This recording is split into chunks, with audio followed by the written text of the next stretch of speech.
duplication. You said it's a systemic issue? Yes, it is. It occurs at two positions within the AFIS workflow. You know, when you do the registration and then you insert data into the workflow, then it is only what we call a transaction ID that is issued to each and everyone who has been put in a workflow. The reason why we don't issue a PIN number, a final PIN number, is that you have to cross the AFIS. The AFIS is like the point of purification, if I may put it that way.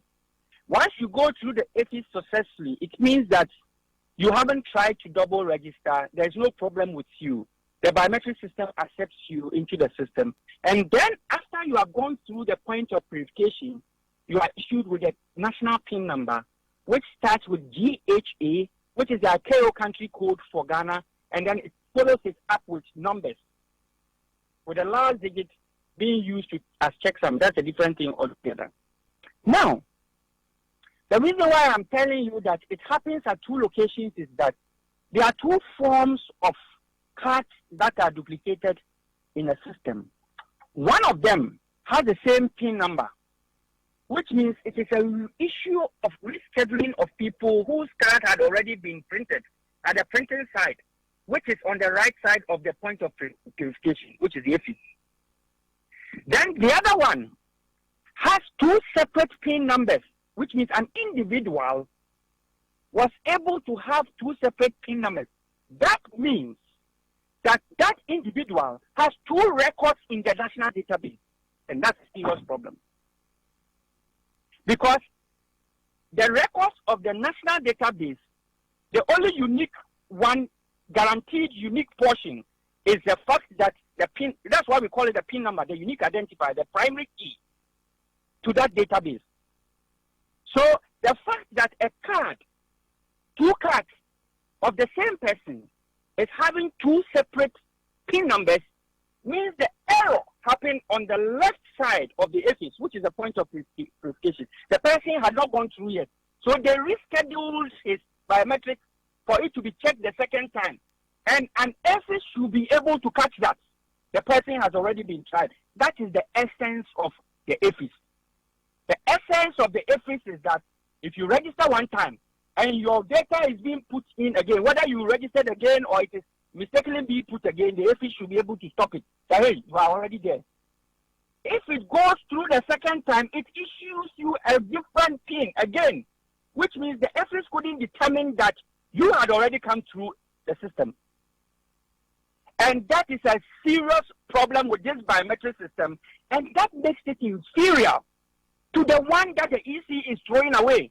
Did you hear any of these double registration and rampant as it was during the EC registration? No. We have used it several times.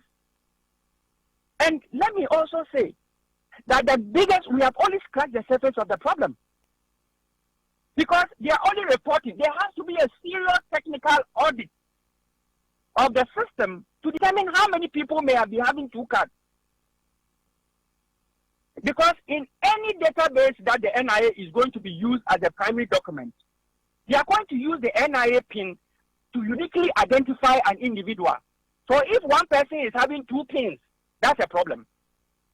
It means that the mandatory use of national ID card for whatever means to make sure that one person gets one identity has been defeated. And as a nation, we should be very concerned at this. And as a nation, we should be more concerned that such a system is claimed to be used to clean up another system. What is cleaner? If you get what the analysis I'm trying to make. No. So all these discussions must take place. You see, they have realized that perhaps there's going to be some judgment early next week. So they steal some of the lies that they told earlier and we dealt with. They started bringing them back into the system. They started mounting all sorts of platforms and talking all over the place with lies, with the hope that it will confuse some of these people who are making judgment, because there's always some lack of understanding in some of these very complicated systems. So anything you say, that makes some partial sense, people will take it.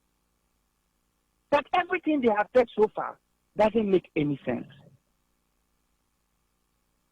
So I wanted to ask you a question about your tenure as NIA, head of the National Identification Authority. When you were there, was the system in place, the system we are talking about, or you had not acquired any yet?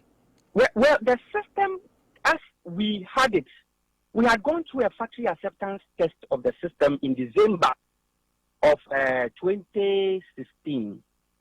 And one of the issues, in fact, I would reluctantly, I wouldn't want to put out some of the issues we found, but a report exists that, I was I led the team initially to pick the first, walkthrough that they did, just to make sure that, it will not, the report that comes is consistent with what I saw.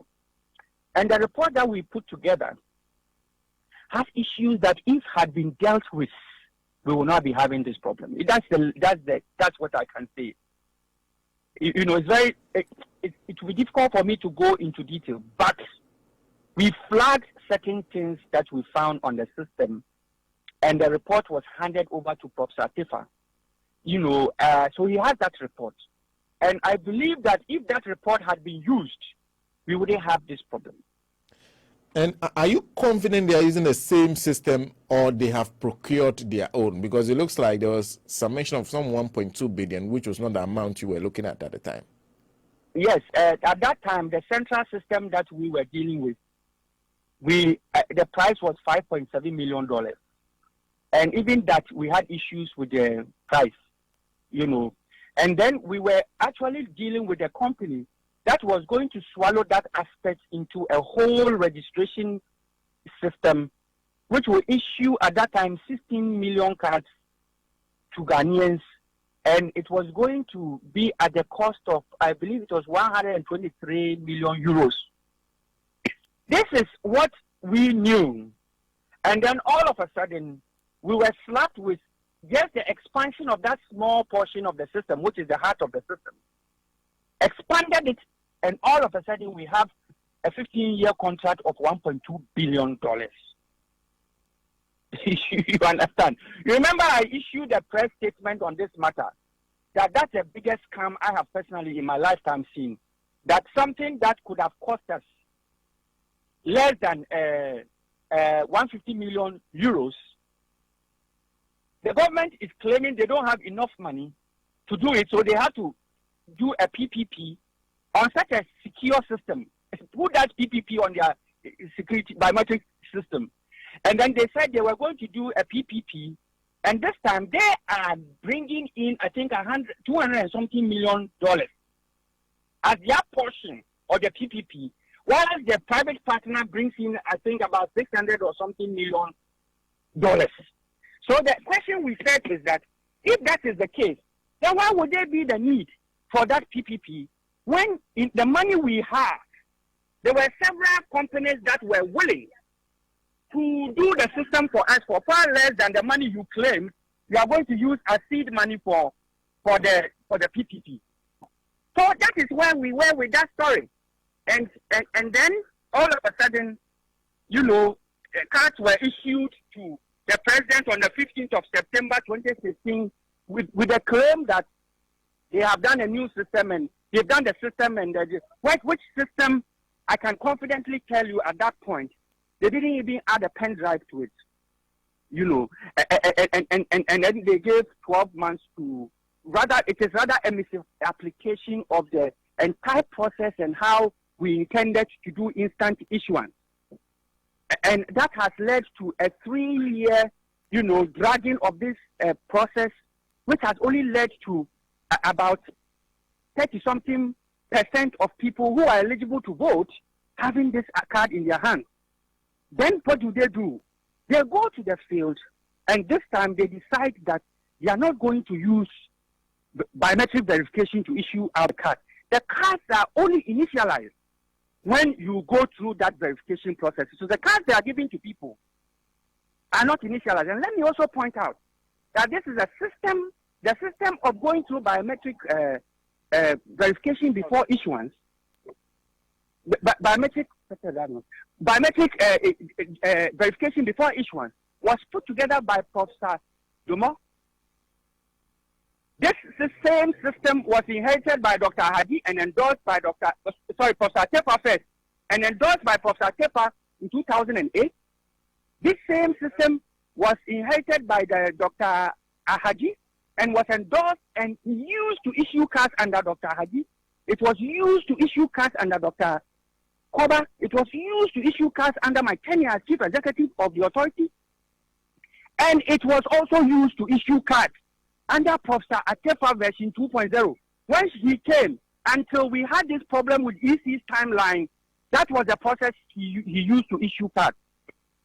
But because they are trying to cut corners, they have caused a serious security breach of the national identification system just to enable the Electoral Commission to go ahead and to go ahead and say they are removing their old ID cards from the system.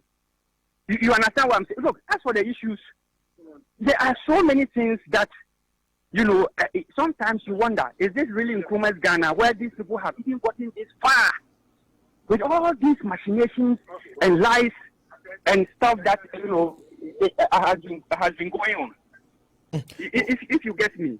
Because you're saying they are trying to cut corners because they want to do this solely for the purpose of the voters register. What do you mean by that? Well, first of all, for some strange reason, the Mensa says, I want to accept my own card. This has always been the case since Dr. Farijan. So they say they won't accept my own. I will accept only national ID card. National ID comes out and say, hey, it is consistent with LI 2111 that mandatory use of cards, 17 institutions should not accept any card apart from our card. The question is, how many of the 16 remaining institutions are going by this law? Because I know Association of Bankers says, once your cards do not exist, even if a law exists, we can't use it.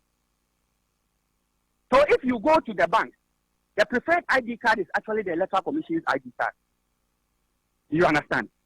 So then we come to a point where we bring out, you remember a press conference that came out with the statistics of the cards that have been issued so far. So we brought that out. And when we brought it out, it became very clear that, for example, if you go to Upper West, only 4-point-something% of the population who are eligible to vote have the card.